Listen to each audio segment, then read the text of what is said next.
শেখ হাসিনার বিরুদ্ধে মামলা। ওবায়দুল কাদের সাবেক স্বরাষ্ট্রমন্ত্রী, সাবেক আইজিপি, ডিবির হারুন সহ আসামি 7 জন।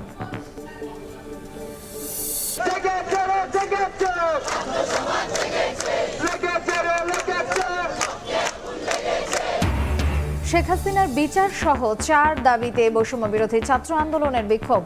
সংখ্যালঘু নির্যাতন করে অভ্যুত্থানকে বিতর্কিত করার চেষ্টা, প্রতিহতের ডাক। দেশের সবাই এক পরিবার, বিভেদের কোনো সুযোগ নেই। গণতান্ত্রিক অধিকার ও মানবাধিকার প্রতিষ্ঠাই মূল লক্ষ্য। ঢাকেশ্বরী মন্দির পরিদর্শন করে ডক্টর মোহাম্মদ ইউনূস।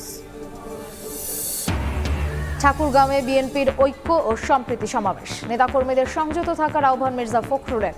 মানবাধিকার লঙ্ঘনের আন্তর্জাতিক তদন্ত চেয়ে জাতিসংঘকে চিঠি।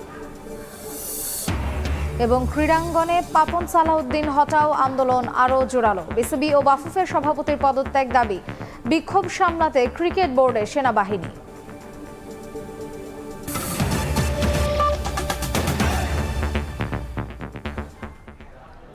সময় সংবাদের সঙ্গে আছি আমি মার্জিয়া শ্রেয়া। কোটা সংস্কার আন্দোলনে রাজধানীর বসিলায় পুলিশের গুলিতে মুদি দোকানি আবু সাইদ নিহতের ঘটনায় শেখ হাসিনার বিরুদ্ধে মামলা হয়েছে। সাবেক সড়ক পরিবহন ও সেতুমন্ত্রী ওবায়দুল কাদের, সাবেক স্বরাষ্ট্রমন্ত্রী আসাদুজ্জামান খান কামাল, সাবেক আইজিপি, ডিবির হারুন সহ 7 জনকে আসামি করা হয়েছে। ছাত্র জনতার গণ অভ্যুত্থানের মুখে 5 আগস্ট দেশ ছেড়ে ভারতে আশ্রয় নেওয়ার পর শেখ হাসিনার বিরুদ্ধে এটি প্রথম মামলা। ঢাকার মুখ্য মহানগর হাকিম আদালতে মঙ্গলবার এ মামলাটি দায়ের করেন এসএম আমির হামজা নামে রাজধানীর আদাবরের এক ব্যক্তি। মামলায় আসামির তালিকায় আছেন পুলিশের সাবেক মহাপরিদর্শক আব্দুল্লাল মামুন, সাবেক ডিবি প্রধান হারুনুর রশিদ, সাবেক স্বরাষ্ট্রমন্ত্রী আসাদুজ্জামান খান কামাল, যুগ্ম কমিশনার বিপ্লব কুমার এবং ডিএমপির সাবেক কমিশনার হাবিবুর রহমান। এছাড়া অজ্ঞাতনামা আসামি করা হয়েছে তৎকালীন সরকারের ঊর্ধ্বতন কর্মকর্তাদের। এতগুলো ছাত্র জনতার মৃত্যু ঘটিয়েছে, আরেকজন আমি যদি মারা যাই কিছু আসে যায় না, কিন্তু শেখ হাসিনাকে বিচারের কাঠগড়ায় আসতে হবে। মঙ্গলবার মামলাটি দাখিল করার পর বাদীর জবানবন্দি গ্রহণ করেন আদালত। পরে এজাহার হিসেবে গ্রহণ করে মামলাটি তদন্তের দায়িত্ব দেয়া হয় মোহাম্মদপুর থানাকে। শেখ হাসিনা 1 নম্বর আসামি, তারপর হচ্ছে ওবায়দুল কাদের এবং অন্যান্য যে আসামিরা আছে তারা বিভিন্ন গণমাধ্যমে বা ব্রিফিংয়ের মাধ্যমে তারা পুলিশ প্রশাসনকে বিভিন্নভাবে নির্দেশ দিয়েছেন এবং ইন্ধন দিয়েছেন। এই জন্য আমরা মামলাটা দায়ের করেছি তাদের বিরুদ্ধে। আর সেটা হচ্ছে পেনাল কোডের 302, 149 এবং 34 ধারায়। বাদীর অভিযোগ, শেখ হাসিনার বিরুদ্ধে মামলা করার পর টেলিফোনে ভয়ভীতি দেখানো হচ্ছে তাকে। ইউকে থেকে 2টা নাম্বার থেকে কল এসছে, তারা জিজ্ঞাসা করতেছে মামলার জন্য কোনো টাকা পেয়েছেন কিনা, এই কনসিকোয়েন্স ভোগ করতে পারবেন কিনা, আপনার ফ্যামিলি কোথায় থাকে আমরা দেখে নিব, নানাবিধ কথা। আমি এতে ভীত নই। শেখ হাসিনার বিচার সহ 4 দাবিতে বিক্ষোভ করছে বৈষম্য বিরোধী ছাত্র আন্দোলন। পূর্ব ঘোষিত রেজিস্ট্যান্স উইক কর্মসূচির অংশ হিসেবে ঢাকা বিশ্ববিদ্যালয়ের রাজু ভাস্কর্যের সামনে বিক্ষোভ করেন শিক্ষার্থীরা। এ সময় হত্যাযজ্ঞের ঘটনায় শেখ হাসিনা, আওয়ামী লীগ ও তার সরকারের বিচার সহ 4 দফা দাবির পক্ষে স্লোগান দেন। এছাড়া সংখ্যালঘুদের নির্যাতন করে অভ্যুত্থানকে বিতর্কিত করার চেষ্টায় জড়িতদের বিচারের দাবিও জানান তারা। পাশাপাশি প্রশাসন ও বিচার বিভাগের সমতা নিশ্চিতের দাবিও আন্দোলনকারীদের।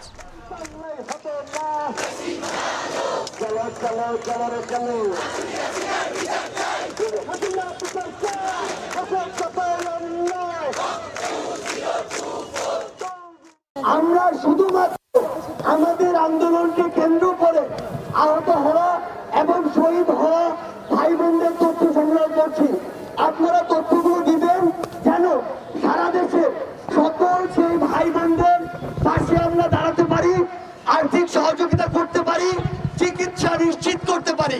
অনেকে আছে সুবিধাভোগী, অনেকে আছে সুযোগ সন্ধানী, যারা আসলে আমাদের এই বৈষম্য বিরোধী ছাত্র আন্দোলনের যে মর্যাদা পেয়েছে সারা দেশে, সেটিকে ব্যবহার করে একটি অপব্যবহার করার চক্রান্ত আঁকছে। যারা চক্রান্ত করবে, যারা এর নামে চাঁদাবাজি করবে, যারা এর নামে বিভিন্ন জায়গায় সহিংসতা করবে, তাদেরকে আপনারা বয়কট করবেন। বাংলাদেশের সবাই এক পরিবার, বিভেদের কোনো সুযোগ নেই বলে জানিয়েছেন অন্তর্বর্তীকালীন সরকারের প্রধান উপদেষ্টা ডক্টর মোহাম্মদ ইউনূস। গণতান্ত্রিক অধিকার ও মানবাধিকার প্রতিষ্ঠাই মূল লক্ষ্য বলেও জানিয়েছেন তিনি। দুপুরে ঢাকেশ্বরী মন্দির পরিদর্শন শেষে তিনি কথা বলেন। সবাইকে ধৈর্য ধরে ঐক্যবদ্ধ থাকার আহ্বানও জানান প্রধান উপদেষ্টা। 5 আগস্ট শেখ হাসিনা সরকারের পতনের পর দেশের কয়েকটি স্থানে উপাসনালয়, ঘরবাড়িতে হামলার অভিযোগে প্রতিবাদ করছে সনাতন ধর্মাবলম্বীরা। মঙ্গলবার দুপুরে সনাতন সম্প্রদায়ের জাতীয় উপাসনালয় ঢাকেশ্বরী মন্দিরে 2 উপদেষ্টা সহ পরিদর্শনে যান প্রধান উপদেষ্টা ডক্টর মোহাম্মদ ইউনূস। এ সময় সম্প্রদায়ের নেতাদের সঙ্গে মন্দিরের স্থাপনা ঘুরে দেখেন। পরে সবাইকে ঐক্যবদ্ধ হয়ে থাকার আহ্বান জানিয়ে তিনি বলেন, ন্যায় বিচার প্রতিষ্ঠাই সরকারের লক্ষ্য। বড় রকমের একটা বিভেদের আওয়াজ শুনছি। এমন বাংলাদেশ আমরা করতে চাচ্ছি যেটা আমরা এক পরিবার, এটি হলো মূল জিনিস। এখানে পরিবারের মধ্যে কোনো পার্থক্য করা, বিভেদ করা, এটার কোনো প্রশ্ন আসে না। আমরা বাংলাদেশের মানুষ, বাংলাদেশ। আমরা যত প্রাতিষ্ঠানিক আয়োজন এগুলো করেছি সব কিছু পচে গেছে। ন্যায় বিচার হলে কে বিচার পাবেন আমাদের বলেন? আমি কি দেখতেছি এটা কোন ধর্মের, কোন জাতের, কি এটা বলা আছে? আইনে বলা আছে আপনার বিচার। এই সম্প্রদায় হলে ওইখানে ওই আদালতে যাবে, ওই সম্প্রদায় হলে ওই আদালতে। আইন একটা, কার সাধ্য আছে সেখানে বিভেদ করে যে এর রকম একটা, ওর রকম একটা? এটা হতে পারে না। সবাইকে ধৈর্য ধরে সরকারকে সাহায্য করার আহ্বান জানান ডক্টর মোহাম্মদ ইউনূস। আপনারা বলেন যে আমি মানুষ, আমি বাংলাদেশের মানুষ, আমার সাংবিধানিক অধিকারেই আমাকে দিতে হবে। সব সরকারের কাছে এটাই চাইবেন, আর কিচ্ছু চাইবেন না আপনারা। আমরা এসেছি যে এক মানুষ, এক অধিকার, এর মধ্যে কোনো পার্থক্য করা যাবে না। আমাদেরকে একটু সাহায্য করেন আপনারা, ধৈর্য ধরেন। করতে পারলাম কি পারলাম না সেটা পরে বিচার করেন। 53 বছরে সনাতন ধর্মাবলম্বীদের নির্যাতন বৈষম্যের বিচারে একটি কমিশন গঠনের দাবি জানান সম্প্রদায়ের জ্যেষ্ঠ নেতারা। মিটিংয়ে গিয়ে যোগদান করব। সানবীর রূপল, সময় সংবাদ, ঢাকা। গেল 15 বছরে আওয়ামী লীগ আইন শৃঙ্খলা বাহিনীকে দানবে পরিণত করেছিল বলে মন্তব্য করেছেন স্বরাষ্ট্র উপদেষ্টা। সহিংসতায় দায়ীদের দ্রুত বিচারের আওতায় আনার কথাও জানান তিনি।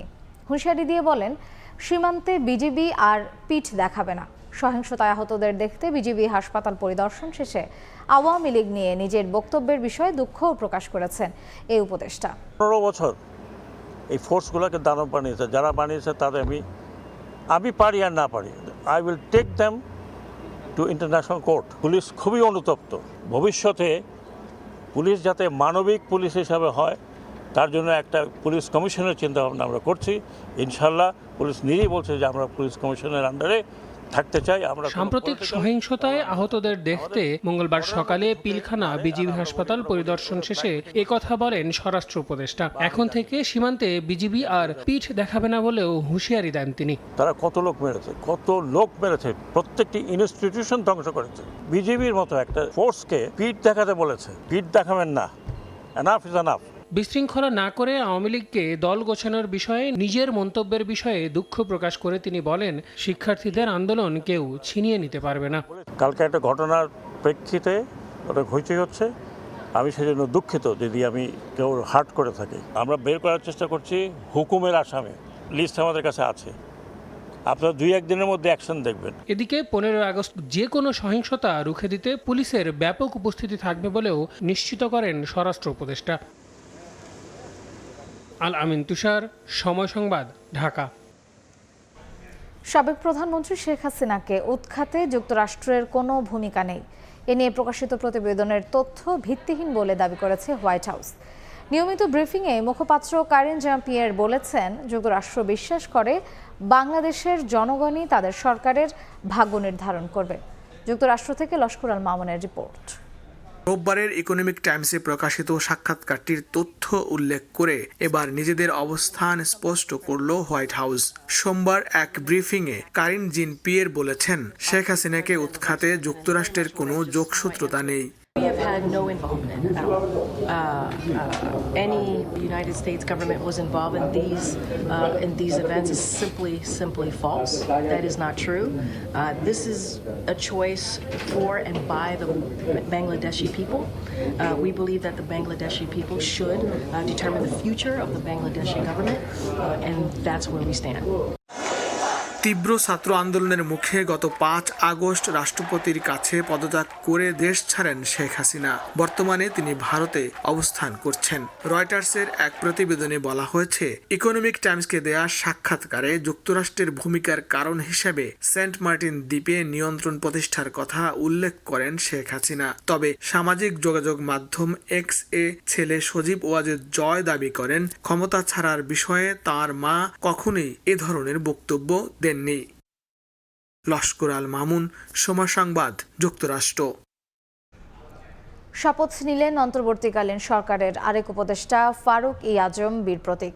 সকালে বঙ্গভবনে তাকে শপথ বাক্য পাঠ করান রাষ্ট্রপতি মোহাম্মদ শাহাবুদ্দিন। পরে নতুন উপদেষ্টাকে অভিবাদন জানান অন্তর্বর্তীকালীন সরকারের প্রধান উপদেষ্টা ডক্টর মোহাম্মদ ইউনূস।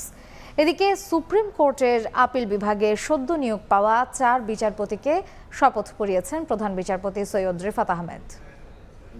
আমি ফারুক ই আজম সশ্রদ্ধ চিত্তে শপথ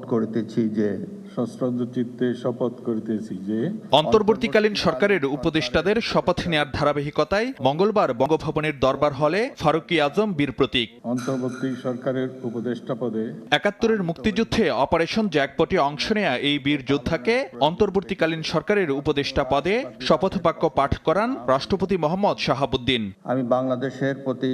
আমি বাংলাদেশের প্রতি অকৃত্রিম বিশ্বাস ও আনুগত্য পোষণ করিব। শপথ নেয়ার পর নতুন উপদেষ্টাকে অভিবাদন জানান অন্তর্বর্তীকালীন সরকারের প্রধান উপদেষ্টা ডক্টর মোহাম্মদ ইউনূস। পরে মন্ত্রিপরিষদ বিভাগের প্রজ্ঞাপনে জানানো হয়, ফারুক ই আজমকে দেওয়া হয়েছে মুক্তিযুদ্ধ বিষয়ক মন্ত্রণালয়ের দায়িত্ব।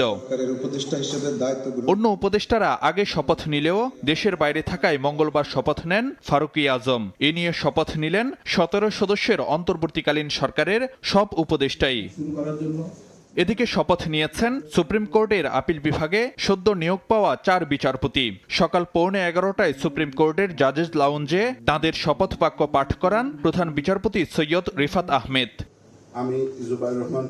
শপথ নেয়া 4 বিচারপতি হলেন বিচারপতি জুবাইর রহমান চৌধুরী, বিচারপতি সৈয়দ মোহাম্মদ জিয়াউল করিম, বিচারপতি মোহাম্মদ রেজাউল হক ও বিচারপতি SM এমদাদুল হক। আপিল বিভাগের বিচারপতি আশফাকুল ইসলাম সহ হাইকোর্ট বিভাগের সব বিচারপতি, অ্যাটর্নি জেনারেল ও সুপ্রিম কোর্ট প্রশাসনের কর্মকর্তারা শপথ অনুষ্ঠানে উপস্থিত ছিলেন।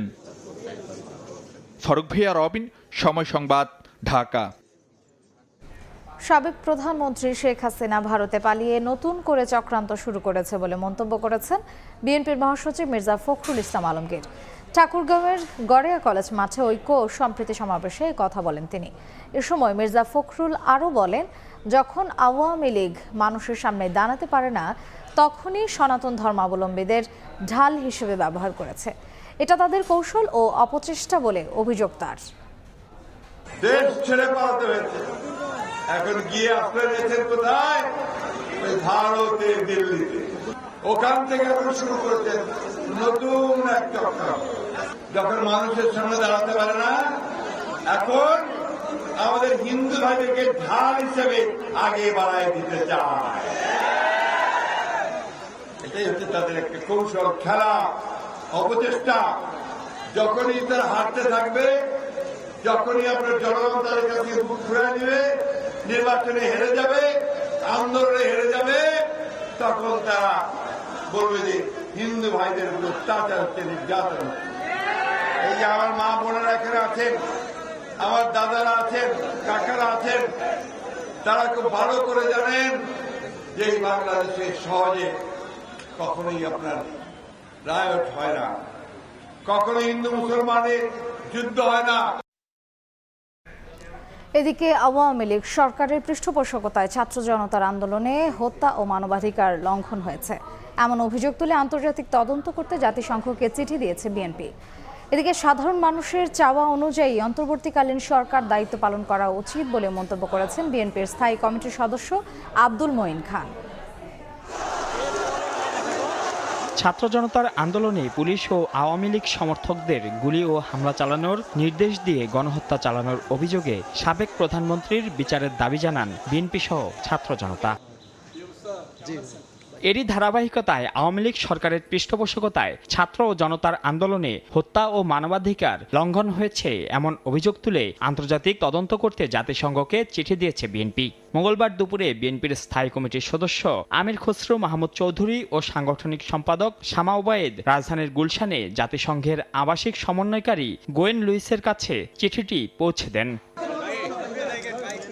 পরে আমির খসরু বলেন, গণ আন্দোলনে যে হত্যাকাণ্ড হয়েছে তার পৃষ্ঠপোষকতা করেছিল শেখ হাসিনা সরকার। এ সময় তিনি আরো বলেন, শেখ হাসিনার দেশে ফিরে আসা না আসা তাদের নিজস্ব ব্যাপার, তবে এই গণহত্যার দায়ে তাদের বিচারের মুখোমুখি হতে হবে।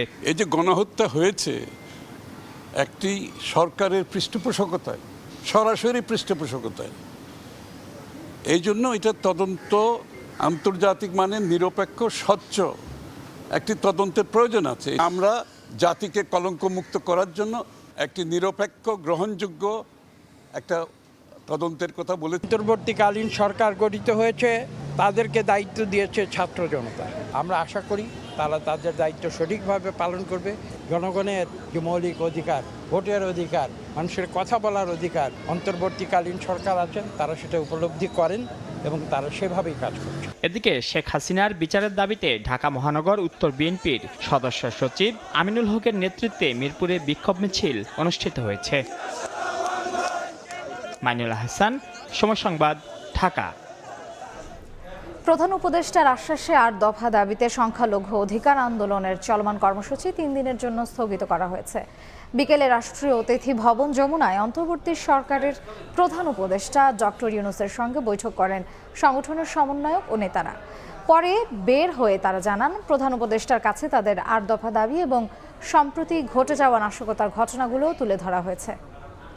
আপাতত কোনো কর্মসূচি নেই, আমাদের যে উনি যে আশ্বাস দিয়েছেন যদি সেই আমরা ঠিকমতো সেটা পূরণ না হয় তাহলে আমরা পরে বিবেচনা করব, ওনার সঙ্গে আলোচনা করব। আশ্বস্ত করেছেন যে আপনারা যার যার ধর্ম পালন করেন, কোনো ধরনের অসুবিধা হবে না এবং সামাজিক, রাজনৈতিক, অর্থনৈতিকভাবেও আপনাদের মধ্যে যে বৈষম্য সৃষ্টি হয়েছে এই ধরনের বৈষম্য উনি কোনোভাবেই এটাকে সহ্য করবে না।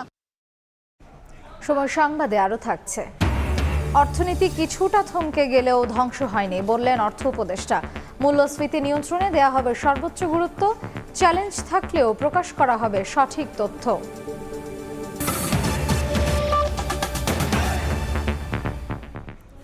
প্রায় 1 সপ্তাহ পর শিক্ষার্থীদের কাছ থেকে সড়কের দায়িত্ব বুঝে নিল ট্রাফিক পুলিশ। রাজধানীর প্রায় সব সড়কেই দায়িত্ব পালন করছেন তারা।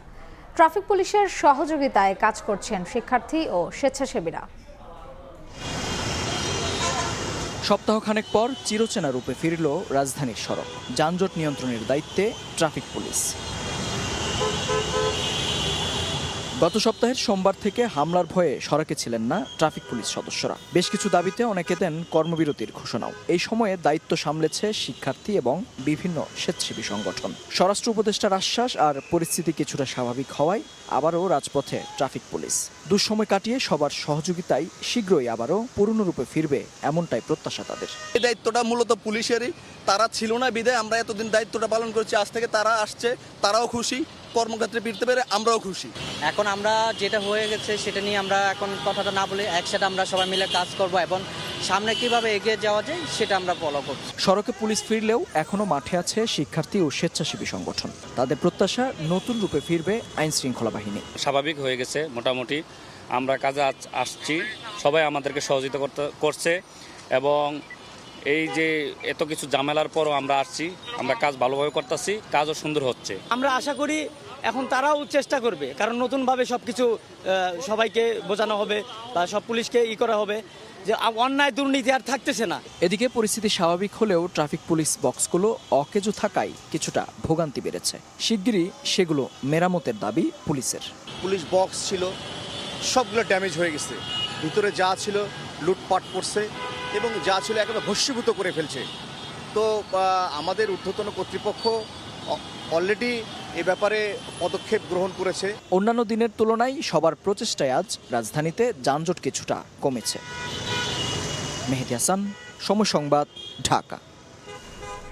আবারও কর্মচাঞ্চল্য বাড়তে শুরু করেছে রংপুরের থানাগুলোতে। এছাড়া ট্রাফিক পুলিশও কাজে যোগ দেওয়ায় শৃঙ্খলা ফিরেছে নগরীতে। তবে বিশ্লেষকরা বলছেন ভাবমূর্তি ফেরাতে জনসেবায় গুরুত্ব দিতে হবে বাহিনীটির সদস্যদের। পুলিশের ঊর্ধ্বতন কর্মকর্তারা বলছেন সকলকে সঙ্গে নিয়ে সম্মিলিতভাবে আবারও পুলিশের গৌরবময় ইতিহাস ফেরাতে চান তারা। শাকিল মাহমুদের ক্যামেরায় নাজমুল ইসলাম নিশাতের রিপোর্ট। বিরতি কাটিয়ে আবারও মাঠে পুলিশ সদস্যরা, তবে এখনও শিক্ষার্থীরা সহায়ক হিসেবে রয়েছেন তাদের পাশে। শুধু নগরীর শৃঙ্খলাই নয়, এমনকি গেল কয়েকদিন ধরে নিরলসভাবে কাজ করেছেন শিক্ষার্থীরা। জানান দেশের প্রয়োজনে এটি তাদের দায়িত্বের মধ্যেই পড়ে। দেশের এই অস্থিতিশীল পরিবেশের কারণে সাধারণ মানুষ যানজটের মুখে পড়তেছে, সেক্ষেত্রে আমরা তাদের সাহায্য করার জন্য এখানে নেমেছি। সড়ক আইন শৃঙ্খলাটা সেটা যদি নিরাপদ এবং সুনির্দিষ্টভাবে সচল থাকে, তা সেজন্য আমরা আমাদের এই কার্যক্রমটি চালিয়ে যাচ্ছি। কয়েকদিন ধরে থানাগুলোর কার্যক্রমে গতি না থাকলেও স্বরাষ্ট্র উপদেষ্টার আশ্বাসের পর কাজে ফিরেছে পুলিশ সদস্যরা। পুলিশের ঊর্ধ্বতন কর্মকর্তারা বলছেন জনগণকে সাথে নিয়ে হারানো গৌরব ফেরাতে সম্মিলিতভাবে কাজ করবেন তারা। জনগণের মধ্যে যাতে আস্থা ফিরে আসে, এই কারণে জনগণকে আমরা করতেছি যে আমরা আমাদের পুলিশ তাদের যে একটা অতীতে যে একটা নেগেটিভ ধারণা ছিল পুলিশ সম্পর্কে, সেখান থেকে যেন জনগণের জন্য ধারণাটা বের হয়ে আসে। আর বিশ্লেষকরা মনে করেন ভাবমূর্তি ফেরাতে সত্যিকার অর্থেই পুলিশ বাহিনীকে সেবার মানসিকতা নিয়ে কাজ করতে হবে। প্রশাসনকে নিয়ে যেন আমরা দলবাজি না করি, দলের জন্য হীন স্বার্থ হাসিলের চেষ্টায় লিপ্ত না হই, আমাদেরকে সেই জায়গাটায় খেয়াল রাখতে হবে। জনগণের সেবক হয়ে তাদেরকে সত্যিকার অর্থে কাজ করতে হবে। এখানে কোনো অন্যায় অবিচার করা যাবে না। 6 আগস্ট থেকে কর্মক্ষেত্রে নিরাপত্তা সহ কয়েক দফা দাবিতে কর্মবিরতির ঘোষণা দিয়েছিল বাংলাদেশ পুলিশ অধস্তন কর্মচারী সংগঠন। নাজমুল ইসলাম নিশাত, সময় সংবাদ, রংপুর। অর্থনীতি ধ্বংস হয়নি, কিছুটা থমকে গেছে মাত্র। একথা উল্লেখ করে অর্থ উপদেষ্টা সালেহউদ্দিন আহমেদ বলেছেন মূল্যস্ফীতি নিয়ন্ত্রণে সর্বোচ্চ গুরুত্ব দেবে অন্তর্বর্তীকালীন সরকার। এছাড়া বাড়িয়ে বা কমিয়ে নয়, জিডিপি ও মূল্যস্ফীতির তথ্য প্রকাশ করা হবে সঠিক হিসাব মেনে। সকালে পরিকল্পনা মন্ত্রণালয়ের কর্মকর্তাদের সঙ্গে বৈঠক শেষে এসব কথা জানান সালেহউদ্দিন।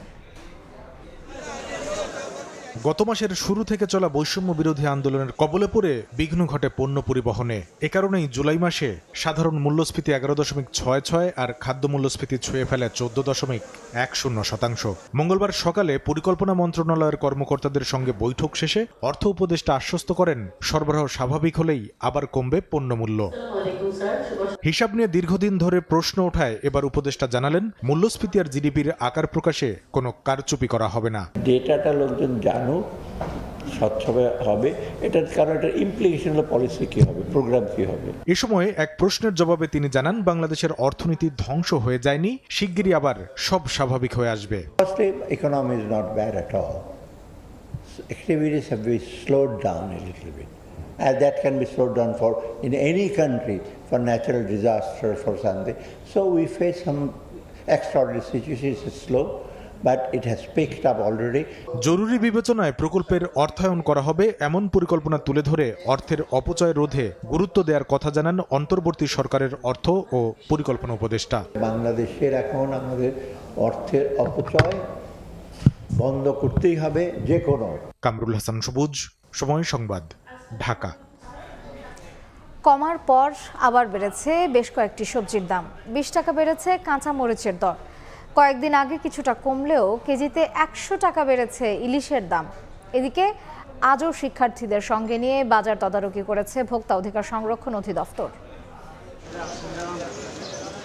নিম্নমুখী সবজির দামে কিছুটা পরিবর্তন এসেছে। কেজিতে 5 থেকে 10 টাকা বেড়েছে পটল, শসা, ঢেঁড়সের দাম। তবে কিছুটা কমের দিকে পেঁপে, টমেটো, গাজর। তুলনামূলক কিছু দু একটা পণ্য একটু কমছে। বেগুন, পটল আর ভেন্ডি আর হলো ঢেঁড়স একটু দাম বাড়ছে। টমেটো যে 220-200 ছিল, এই টমেটো এখন হলো 140 থেকে 150 টাকা দিয়ে বিক্রি করা। দুন্দুর কিনছি 80 টাকা, দেওয়া গেল কদিন আগে আমরা 100 টাকা কিনছি। মঙ্গলবার রাজধানীর কারওয়ান বাজার ও মোহাম্মদপুরের টাউন হল মার্কেট ঘুরে দেখা যায় একদিনের ব্যবধানে আবারও বেড়েছে মরিচের দাম। এদিন খুচরা বাজারে 20 টাকা বেড়ে কাঁচা মরিচ বিক্রি হয়েছে 180 থেকে 200 টাকা।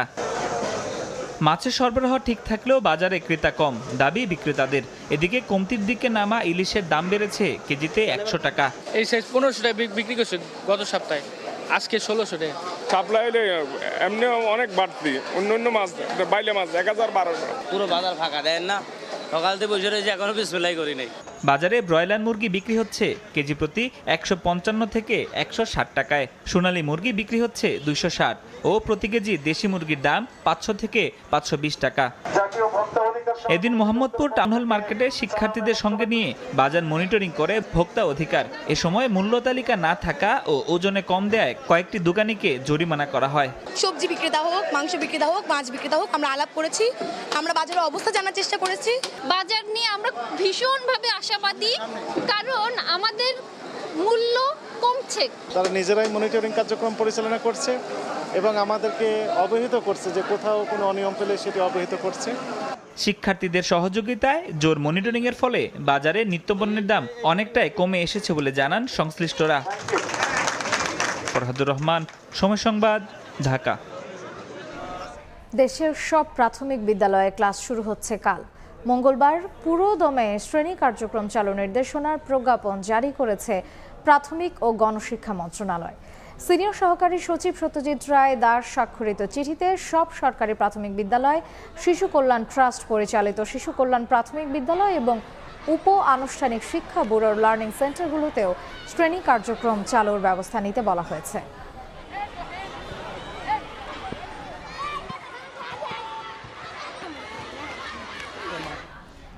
আলটিমেটাম দেওয়ার পরও পদত্যাগ না করায় চাঁদপুর বিজ্ঞান ও প্রযুক্তি বিশ্ববিদ্যালয়ের ভিসির কার্যালয় এবং অস্থায়ী ক্যাম্পাস ভবনে তালা দিয়েছেন শিক্ষার্থীরা। দুপুরে শিক্ষার্থীরা উপাচার্য নাসিম আখতারের পদত্যাগ চেয়ে স্লোগান দেন ও ক্যাম্পাস শাটডাউন ঘোষণা করেন। তারা বলেন, গত 3 বছর স্বৈরাচারী কায়দায় কোচিং সেন্টারের মতো বিশ্ববিদ্যালয় চালিয়েছেন উপাচার্য। শুধু তাই নয়, বৈষম্য বিরোধী ছাত্র আন্দোলনের সময় ছাত্রলীগ ও গোয়েন্দা সংস্থার লোক দিয়ে সাধারণ শিক্ষার্থীদের হয়রানি ও নাজেহাল করা হয়েছে।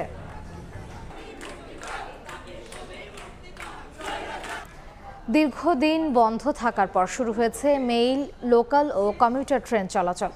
প্রথম দিন ঢাকা ও সারা দেশে চলাচল করছে 24 জোড়া ট্রেন। এতে স্বস্তি জানিয়েছেন যাত্রীরা।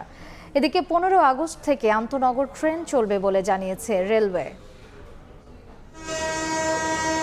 একটু একটু করে প্রাণ ফিরছে কমলাপুর রেল স্টেশনে। দীর্ঘদিন বন্ধ থাকার পর শত যাত্রীর পদচারণায় মুখর স্টেশন প্রাঙ্গণ। সকাল থেকে মেইল, লোকাল ও কমিউটার ট্রেনের যাত্রীরা ভিড় করতে থাকেন স্টেশনে। আবার ঢাকার বাইরে থেকেও বেশ কিছু ট্রেন প্রবেশ করে কমলাপুরে। দীর্ঘদিন বন্ধ থাকার পর ট্রেনের চাকা সচল হওয়ায় খুশি যাত্রীরা। যাতায়াতের জন্য খুব উপকারী একটা মাধ্যম, সেটা এতদিন পর চালু হয়েছে, আমরা খুব আনন্দিত। সবসময় নিরাপদে যাইতে পারি, ট্রেন চলাচলটা আমাদের জন্য ভালো। আমরা অনেক খুশি, কারণ যাবত অনেক দিন ট্রেন বন্ধ ছিল, তখন আমাদের যাতায়াতের অনেক কষ্ট হচ্ছে। এখনো নানা রকম অসঙ্গতিতে ভরা বাংলাদেশ রেলওয়ে। টিকিটের স্বল্পতা আর শিডিউল বিপর্যয়ে পড়তে হয় যাত্রীদের। নতুন সরকার একটি যাত্রী বান্ধব রেল গড়ে তুলবে এই প্রত্যাশা তাদের। যাত্রী সেবা বাড়ানো উচিত, টাইম টেবিলটা মেনটেন করা উচিত আমাদের। অল্প সময়ে তারা টিকিট কাটতে পারে, এই ব্যবস্থাটা করা জরুরি দরকার। ভালো সার্ভিস যাত্রীদেরকে প্রোভাইড করবে এবং দুর্নীতিমুক্ত রেলওয়ে চাই আমরা। আর রেলওয়ে বলছে, নতুন পরিকল্পনায় রেলকে একটি সেবামূলক প্রতিষ্ঠান হিসেবে গড়ে তুলতে কাজ করবেন তারা। সবার লক্ষ্য একটি নতুন বাংলাদেশ উপহার দেওয়ার জন্য। ঠিক তেমনি বাংলাদেশ রেলওয়ে সম্পূর্ণ নতুন আঙ্গিকে সকল সমাজ যাত্রীজনকে আরও স্বাচ্ছন্দ্যময় এবং সুন্দর একটি পরিষেবা দেওয়ার জন্য আমরা বদ্ধপরিকর। মঙ্গলবার লোকাল ট্রেন দিয়ে যাত্রা শুরু হলেও আন্তনগর ট্রেন চালু হবে 15 আগস্ট থেকে। নাজমুস সালেহী, সময় সংবাদ, ঢাকা। নোয়াখালীর সোনাইমুড়িতে নতুন আরেকটি কূপের 3টি স্তরে গ্যাসের সন্ধান পেয়েছে বাপেক্স। সোমবার খনন কাজ শেষে সংস্থাটি জানায়, বেগুবগঞ্জ 4 নামের কূপ থেকে অন্তত 1 কোটি ঘনফুট গ্যাস জাতীয় গ্রিডে যোগ হবে। নোয়াখালী থেকে সাইফুল্লাহ কামরুলের তথ্য ও সাদ্দাম হোসেন রকির ছবিতে ডেস্ক রিপোর্ট।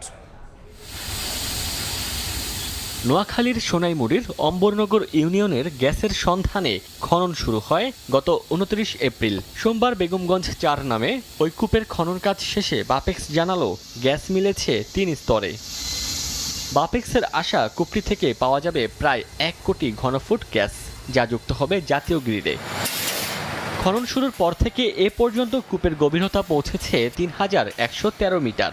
এর মধ্যে 1921 থেকে 1973 মিটার পর্যন্ত প্রথম স্তর, 2548 থেকে 2585 মিটার পর্যন্ত দ্বিতীয় এবং 3081 থেকে 3101 মিটার পর্যন্ত তৃতীয় স্তরে গ্যাসের সন্ধান মিলেছে। কোনো কাজ সম্পূর্ণ শেষে আমরা খুব পরীক্ষণ কাজ চলছে এই মুহূর্তে। ইতিমধ্যে আমরা 4টি স্তরে গ্যাসের সন্ধান পেয়েছি। সর্বনিম্ন স্তর থেকে আজকে খুব পরীক্ষণ কার্যক্রম চলছে। প্রেশার বিহেভিয়ার, রিজার্ভার বিহেভিয়ার এ পর্যন্ত আমাদের কাছে স্যাটিসফ্যাক্টরি মনে হচ্ছে। সংশ্লিষ্টরা বলছেন শুরুতে এই কূপ থেকে প্রতিদিন 10 মিলিয়ন ঘনফুট গ্যাস জাতীয় গ্রিডে যোগ করার লক্ষ্যমাত্রা ছিল। তবে গভীরতম স্থানে গ্যাসের পরিমাণ দেখে আরও ভালো কিছুর আশা তাদের। মোট 4টি লেয়ারে গ্যাসের অস্তিত্ব মিলেছে। এর ভিতরে আমরা 3টি জোনকে আমরা সম্ভাব্য গ্যাস প্রাপ্তির আশা করতেছি। এর আগে 1976 সালে বেগমগঞ্জ 1 ও 1978 সালে বেগমগঞ্জ 2 গ্যাস কূপ খনন করা হলেও সেগুলো থেকে গ্যাস উত্তোলন সম্ভব হয়নি। তবে 2014 সালে বেগমগঞ্জ 3 কূপ খননে প্রতিদিন 8 মিলিয়ন করে ঘনফুট গ্যাস উত্তোলন করা হচ্ছে, যা জাতীয় গ্রিডের মাধ্যমে ফেনী, নোয়াখালী, লক্ষ্মীপুর আঞ্চলিক সঞ্চালন লাইনে সরবরাহ করা হচ্ছে। সময় সংবাদ, নোয়াখালী। রংপুরে দিন দিন জনপ্রিয় হয়ে উঠছে ইটের বিকল্প কংক্রিট ব্লক। ব্যয় সাশ্রয়ী এই ব্লক ব্যবহার করে নির্মিত অবকাঠামো হচ্ছে অনেক বেশি মজবুত। সংশ্লিষ্টরা বলছেন পরিবেশ রক্ষায় ব্লক ইট হয়ে উঠছে অপরিহার্য। সময়ের সঙ্গে পাল্লা দিয়ে বাড়ছে নগরায়ন, যার ফলে দিন দিন বৃদ্ধি পাচ্ছে ইটের ব্যবহার। পরিসংখ্যান বলছে দেশে প্রতি বছর প্রায় 3000 কোটি পোড়া ইট উৎপাদন করা হয়। গবেষণা বলছে এই পোড়া ইট তৈরিতে বছরে বায়ুমণ্ডলে যুক্ত হচ্ছে প্রায় 16 million ton carbon die oxide, আর নষ্ট হচ্ছে প্রায় 13 কোটি টন কৃষি জমির উর্বর মাটি। এতে হুমকির মুখে পড়েছে পরিবেশ ও প্রতিবেশ। এসব ক্ষতি থেকে রক্ষা পেতে ধাপে ধাপে সরকারি কাজে শতভাগ ব্লক ইট ব্যবহার নিশ্চিত করার পরিকল্পনা নেওয়া হয় 2019 সালে। তারপর থেকেই বাড়তে থাকে ব্লক ইট ব্যবহার। গত 3 বছরে রংপুর বিভাগে গড়ে উঠেছে 28টি ব্লক ইট কারখানা। মাটির ভাটার থেকে আমরা খুব ভালো আছি এখানে। পোড়ামাটি তো আপনার পরিবেশের ক্ষতি করছে, আমাদের কৃষি উর্বর মাটিগুলো নষ্ট করছে। স্বয়ংক্রিয় মেশিনে উৎপাদিত এসব ইট তৈরিতে মাটি, কয়লা এবং কাঠের ব্যবহার না থাকায় নির্গত হচ্ছে না ধোঁয়া। 30% ব্যয় সাশ্রয়ী, একই সঙ্গে তুলনামূলক বেশি মজবুত ও টেকসই। তবে বাজার সম্প্রসারিত না হওয়ায় প্রচারণায় সরকারকে এগিয়ে আসার আহ্বান উদ্যোক্তাদের। 2028 সালের মধ্যে আমরা 100% হলো ব্লক এবং লঘু ব্লক এবং সলিড ব্লক এটার উপরে গভর্নমেন্ট চলে আসবে। আসলে গভর্নমেন্ট বলতেছে, বাস্তবে কিন্তু এটা সারা আমরা পাচ্ছি না মাঠ থেকে। সংশ্লিষ্টরা বলছেন মাটি পোড়ানো লাল ইট উৎপাদনে যে পরিমাণ পরিবেশের ক্ষতি হচ্ছে সে তুলনায় কনক্রিটের এসব ইট অনেক বেশি পরিবেশ বান্ধব। যতক্ষণ পর্যন্ত আমরা ব্লকে যেতে পারছি না ততক্ষণ পর্যন্ত আমাদের এই পোড়া ইট এটি আমরা ব্যবহার করছি। তবে এই সরকারের যে নির্দেশনা, আমরা চেষ্টা করে যাচ্ছি যে উদ্যোক্তারা যদি এগিয়ে আসে তাহলে হয়তো ওই ধরনের প্রতিষ্ঠানগুলো গড়ে উঠবে। পরিবেশ রক্ষায় দেশে পোড়া ইট ব্যবহার শূন্যের কোঠায় নামিয়ে আনতে সকল ক্ষেত্রে ব্লক ইট ব্যবহারের তাগিদ বিশেষজ্ঞদের। আব্দুর রশিদ জীবন, সময় সংবাদ, রংপুর। আষাঢ় শ্রাবণ মাসে কাঙ্ক্ষিত বৃষ্টি না হওয়ায় সেচ সংকট দেখা দিয়েছে দিনাজপুরে। এ কারণে ব্যাহত হচ্ছে আমন আবাদ। পানির চাহিদা পূরণে জেলা জুড়ে চালানো হচ্ছে 36,000-এর বেশি সেচ পাম্প। তবে বাড়তি খরচ হওয়ায় উৎপাদন খরচ বাড়বে বলে জানান কৃষক। আর পাম্পের মাধ্যমেই সেচ চালু রেখে ধান চাষে পরামর্শ দিচ্ছে কৃষি বিভাগ। গোলাম নবী দুলালের পাঠানো তথ্য ও মঞ্জিদ আলম শিমুলের ছবি নিয়ে রিপোর্ট। জমি তৈরি করে রোপণ করা হচ্ছে ধানের চারা।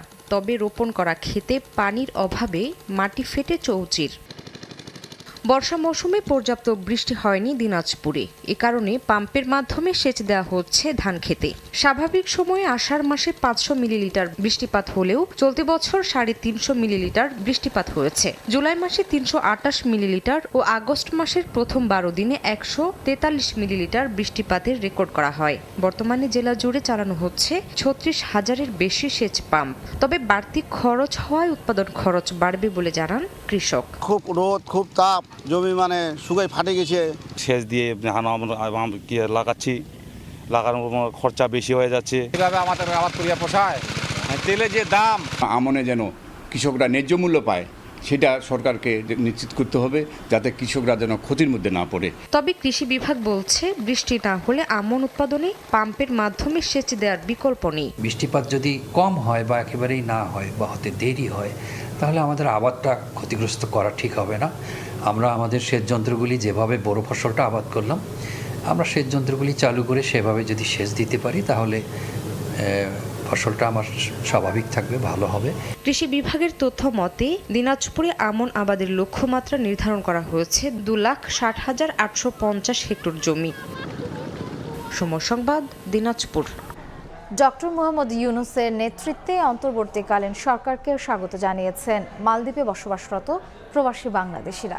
তাদের প্রত্যাশা, মালদ্বীপের শ্রমবাজার উন্মুক্তকরণ সহ বাংলাদেশে সুশাসন ফিরিয়ে আনতে কার্যকর পদক্ষেপ নেবে এই অন্তর্বর্তীকালীন সরকার। খন্দকার ওমর ফারুকের তথ্য ও ছবিতে বিস্তারিত। বাংলাদেশে গণ আন্দোলনের প্রেক্ষাপটে গত 5 আগস্ট সরকারের পদ থেকে পদত্যাগ করে দেশ ছাড়েন শেখ হাসিনা। এরপর গত 8 আগস্ট নোবেলজয়ী ডক্টর মোহাম্মদ ইউনূসকে প্রধান করে 17 সদস্যের অন্তর্বর্তী সরকার গঠন করা হয়। এই আনন্দ ভাগাভাগি করে নিতে মালদ্বীপ প্রবাসীদের মাঝে সৃষ্টি হয় উৎসব মুখর পরিবেশ। বিশ্বের অন্যান্য দেশের মতো প্রায় 1.5 লাখ প্রবাসীর বসবাস পর্যটন নগরীর দেশ মালদ্বীপে। দেশের রাজনৈতিক পালাবদলের ঢেউ লেগেছে বিশ্ব পর্যটনের এই দেশটিতেও। অন্তর্বর্তী সরকারের কাছে এখানকার প্রবাসীদের প্রত্যাশা, নতুন সরকার দেশের সংকট কাটিয়ে প্রবাসীদের ভাগ্য উন্নয়নে দেশটির শ্রমবাজার উন্মুক্তের বিষয়ে নজর দেবেন। এছাড়া বিমানবন্দরে হয়রানি বন্ধে জোরালো পদক্ষেপ নেয়ার দাবিও জানান প্রবাসীরা। ছাত্রদের আত্মদানের মাধ্যমে বাংলাদেশ যে নতুন স্বাধীনতা পেয়েছে, এতে আমরা প্রবাসীরা অনেক অনেক খুশি। আমরা যাতে বেশি বেশি রেমিটেন্স পাই, আমাদের দেশ আমাদের পরিবারবর্গ যাতে সুরক্ষিত থাকে, সেই আশাবাদ আমি ব্যক্ত রাখছি। সকল প্রবাসীদের পক্ষ থেকে আশা ব্যক্ত করছি যে খুব শীঘ্রই ওনারা আমাদেরকে সেই ক্ষতিগ্রস্ত থেকে উত্তরণের ব্যবস্থা করবেন। অন্তর্বর্তীকালীন সরকার বাংলাদেশকে বিশ্ব দরবারে একটা সম্মানিত অবস্থানে নিয়ে যাবে বলে মনে করেন প্রবাসী বাংলাদেশিরা।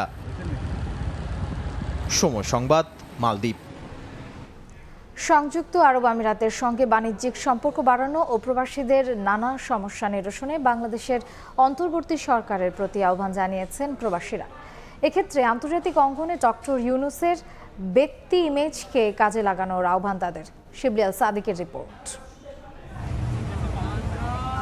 সংযুক্ত আরব আমিরাতে বেসরকারি হিসেবে প্রায় 15 লাখ প্রবাসী বাংলাদেশির বসবাস। বর্তমানে বিশ্বের সর্বোচ্চ রেমিটেন্সধারী দেশ হিসেবে আমিরাতের নাম শীর্ষে উঠে এসেছে। তবে প্রবাসীদের নানা সমস্যা নিরসনে বিগত সরকারগুলো বাস্তব পদক্ষেপ নিতে ব্যর্থ হয়েছে। এবার বাংলাদেশের অন্তর্বর্তীকালীন সরকারের কাছে নিজেদের সমস্যার কথা তুলে ধরেছেন আমিরাতের প্রবাসীরা। রেমিটেন্স পুনর্গণনা বা আমাদের যে লাশের সমস্যা, তো আশা করি অন্তর্বর্তীকালীন সরকার ওনার চিন্তা চেতনা দিয়ে প্রবাসীরা কিভাবে বাংলাদেশকে সোনার বাংলা হিসেবে যে গড়তে পারে ওই ব্যবস্থাও করবেন। সমাধান যদি আইডেন্টিফাই করে যদি সলভ করতে পারে, ইনশাল্লাহ আমরা মিডল ইস্ট আমাদের যে গার্মেন্টসের যেই গ্যাপটা সেটা আমরা পূরণ করতে পারবো। ট্রান্সপোর্ট সিস্টেমে, কমিউনিকেশন সিস্টেমে এবং এইসব ক্ষেত্রে যদি বাংলাদেশ থেকে পণ্য আনার ক্ষেত্রে যদি আরও ইফেক্টিভ ভূমিকা আমরা পালন করতে পারি, তাহলে আমাদের এখানে যারা ব্যবসায়ী ভাইয়েরা আছে বাংলাদেশি, ওনারা বিজনেসে আরও ডেভেলপ করতে পারবে। প্রবাসীরা জানান, বর্তমানে আমিরাতে বাংলাদেশিদের ভিসা জটিলতা চরম আকার ধারণ করেছে। এই ছাড়া বিমান টিকিটের উচ্চ মূল্য, এয়ারপোর্টে নানা বিড়ম্বনা, মিশনগুলোতে প্রবাসীদের সঠিক সেবা প্রদানে হয়রানি সহ বিভিন্ন বিষয় তুলে ধরা হয়। এইসব সমস্যার সমাধানে নতুন সরকারকে এগিয়ে আসার আহ্বান জানান প্রবাসীরা। অন্যান্য দেশের টিকিটের দাম অনেক কম, আমাদের দেশের টিকিটের দাম অনেক বেশি, ওগুলো একটু সুনজর দেওয়া উচিত। যখন এয়ারপোর্টে নামি তখন আমাদেরকে টর্চারিং শুরু হয়, আমাদের কোনো মূল্যায়ন নেই। কিন্তু আমরা যে প্রবাসী এখান থেকে ডলার নিয়ে যাচ্ছি, কিন্তু আমাদের তার ওয়ার্কার থেকেও তাদের কাছে একদম কম দামে লোক। একজন প্রবাসী হিসাবে আমি চাই এয়ারপোর্টে যে হয়রানি হয় ওটা যাতে বন্ধ হোক। আমরা চাই আমাদের ডিপ্লোম্যাটিক রিলেশনগুলো যেন ভালো হয় বিভিন্ন দেশের সাথে।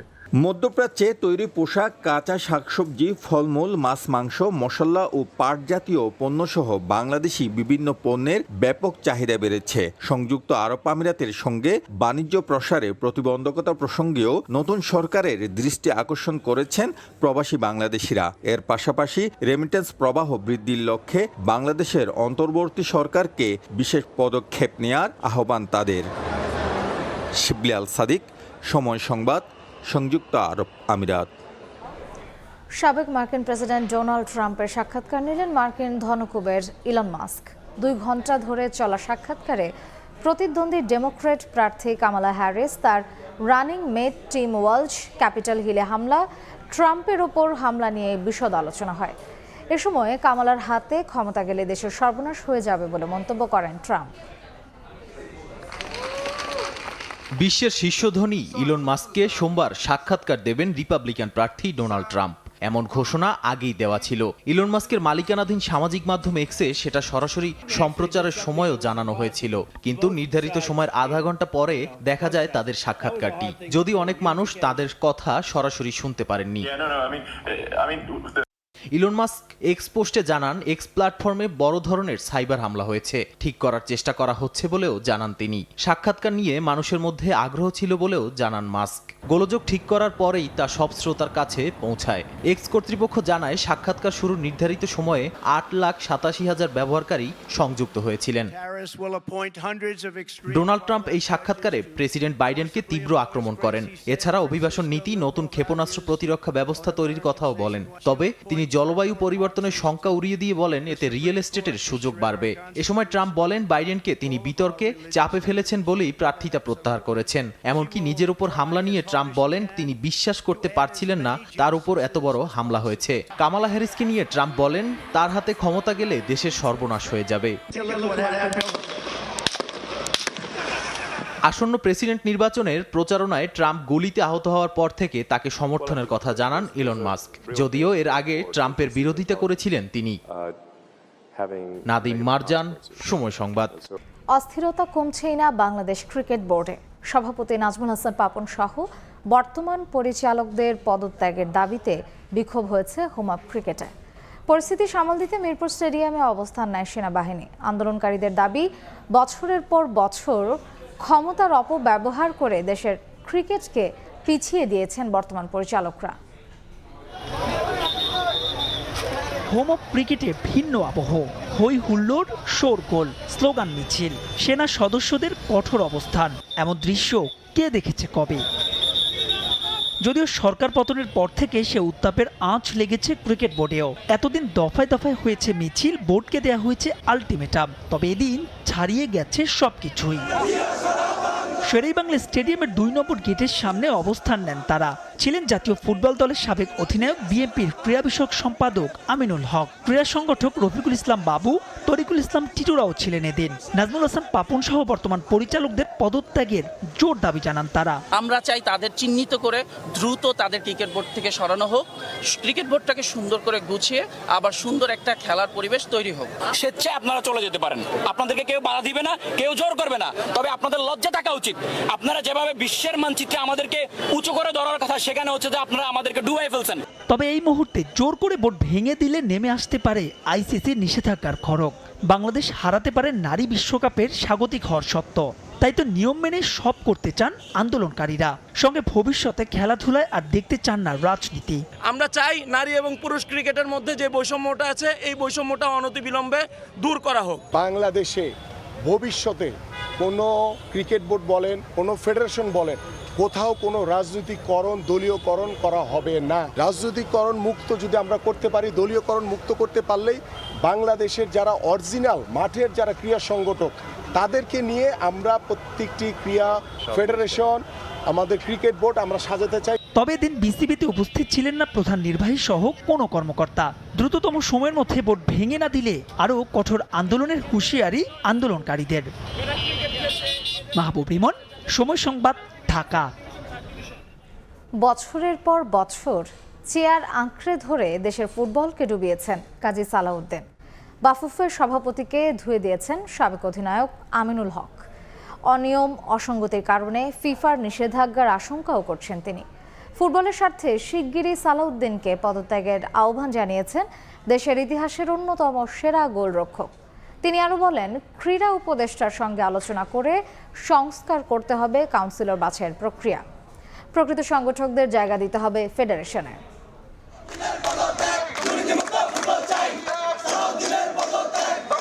ফুটবলের গৌরব গাঁথা এখন সোনালী অতীত। কিংবদন্তি ফুটবলার কাজী সালাউদ্দিন সংগঠকের চেয়ারে একেবারে ব্যর্থ। লম্বা সময় ধরে বাফুফের শীর্ষ পদ দখল করে রাখলেও নেই তেমন কোনো সাফল্য। ছাত্র জনতার গণ অভ্যুত্থানের পর বেশ কিছুদিন ধরে আন্দোলন চলছে বাফুফে সভাপতির পদত্যাগের দাবিতে। তাদের সঙ্গে সুর মিলিয়েছেন বাংলাদেশের সাফ জয়ী দলের সদস্য ও সাবেক অধিনায়ক আমিনুল হক, যিনি বর্তমানে দায়িত্বে রয়েছেন ঢাকা মহানগর উত্তর বিএনপিতে। তার দাবি, ফুটবলের ব্যর্থতার দায় নিয়ে পদত্যাগ করতে হবে সালাউদ্দিনকে। ব্যক্তিগত উদ্যোগে বা ব্যক্তিগত চাহিদা পূরণের জন্য ব্যক্তিগত চেয়ারকে ধরে রাখার জন্য তিনি বারংবার বাংলাদেশের ফুটবলের যে মানুষের যে উৎসাহ উদ্দীপনা সেটার সাথে তিনি প্রতারণা করেছেন। একটি স্বাধীন মতামত প্রকাশের রাস্তা তৈরি হয়েছে। এই স্বাধীন মতামত প্রকাশের যে বাস্তবতা রূপ দিতে গেলে এই বাংলাদেশ ক্রিকেট বোর্ড বলেন, বাংলাদেশ ফুটবল ফেডারেশন বলেন, সবাইকে অপসারণ করতে হবে এবং সবাই স্বেচ্ছায় পদত্যাগ করবেন। আমরা চাই শান্তিপূর্ণভাবে আইসিসি বা আমাদের যে ফিফার যে রুলস রয়েছে সেই রুলস অনুযায়ী আমরা স্বাধীনভাবে একটি বোর্ড হবে, স্বাধীনভাবে ফেডারেশন হবে, হয়ে তারা সুন্দরভাবে ভবিষ্যৎ স্পোর্টসকে এগিয়ে নিয়ে যাবেন। কাজী সালাউদ্দিন সহ যারা বাংলাদেশ ফুটবল ফেডারেশনে দায়িত্বরত আছেন, আপনারা স্বেচ্ছায় পদত্যাগ করে একটি আমাদের উপদেষ্টা মহোদয়ের সাথে বসে আলোচনা করে আমরা একটি অ্যাডহক কমিটি হতে পারে বা নিয়মতান্ত্রিক ভাবে যে কমিটি করে আমরা যাতে স্পোর্টসটাকে এগিয়ে নিয়ে যেতে পারি। এরই মধ্যে অবশ্য মেয়াদ শেষ হচ্ছে বাফুফের বর্তমান কমিটির। 26 অক্টোবর তারিখ ঘোষণা হয়েছে নির্বাচনের। তবে বর্তমান কাউন্সিলররা সবাই আওয়ামী লীগের আশীর্বাদ পুষ্ট। তাই নির্বাচনের আগে ক্রীড়া উপদেষ্টার সঙ্গে আলোচনা করে সংস্কারের দাবি উঠেছে বাফুফের কাউন্সিলরশিপে। সারা বাংলাদেশের সব কাউন্সিলরই নতুন ভাবে করতে হবে, কারণ এখানে সব আওয়ামী পেতার তারা বসে আছে। তো আওয়ামী পেতাদের দিয়ে তো বাংলাদেশের স্পোর্টস আগাবে না, কারণ তারা তো রাজনৈতিকরণ করেছে, দলীয়করণ করেছে, এবং যারা ডিএফ এর সভাপতি হয়েছে বা যারা কাউন্সিলর হবে তারা সকলেই আওয়ামী লীগের লোক। তো আওয়ামী লীগের লোক রেখে তো আর বাংলাদেশে কোনো স্পোর্টসের নির্বাচন হবে না। বিএনপির পক্ষ থেকে বাফুফের সংস্কারের দাবি উঠলেও তারা বলছেন শুধু রাজনৈতিক পরিচয়ের কারণে নয়, ক্রীড়াঙ্গনে যেন দায়িত্বে আসেন প্রকৃত সংগঠকরা। কোনো স্পোর্টসে দলীয়করণ করা হবে না। তারেক হাসান শিমুল, সময় সংবাদ, ঢাকা। সময় সংবাদের শীর্ষ সংবাদগুলো জানিয়ে দিচ্ছি আরেকবার।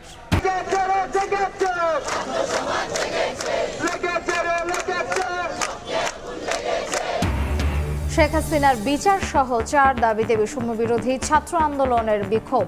সংখ্যালঘু নির্যাতন করে অভ্যুত্থানকে বিতর্কিত করার চেষ্টা, প্রতিহতের ডাক। এবং দেশের সবাই এক পরিবার, বিভেদের কোনো সুযোগ নেই। গণতান্ত্রিক অধিকার ও মানবাধিকার প্রতিষ্ঠাই মূল লক্ষ্য। ঢাকেশ্বরী মন্দির পরিদর্শন করে ডক্টর মোহাম্মদ ইউনূস।